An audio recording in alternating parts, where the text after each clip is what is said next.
So I find this the most difficult bit. It's really important to get your gown off nicely without touching the dirty bit, which is the middle bit here. So I start by loosening this around the side.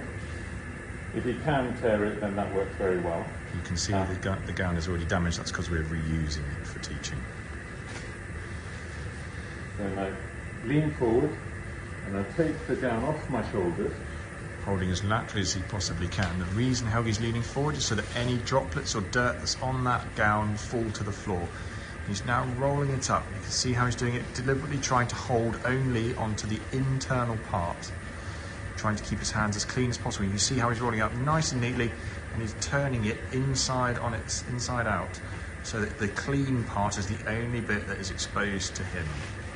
And he's leaning forward. You see how it comes into a nice, small, tight ball, which he will then put in the bin. And now if you could gel your hands and remove those gloves. The same way as before. Yes. So you know, so he only brings it to his thumb, and he's only touching the dirty external part, even though these are the inner gloves. Fine, this is about the fifth. If this happens, this is reality. Yeah, so he's still only touching the dirty external part. And then he's going to take his finger on the inside, so he's not touching the external part of the glove, and put it in the bin. That is reality check. And then he washes his hands again.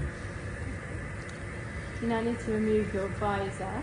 So Helgi so he leans forward and he reaches around behind to take the visor off. Drop it in the bin.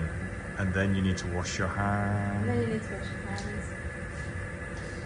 Okay. Now, if there is no anteroom, you will leave the dirty space, i.e. paediatric recess, and when you're going back into paediatric majors, you then take the mask off outside the room. But again, you lean forwards, reach over, and Clean your hands afterwards. take that off into the bin.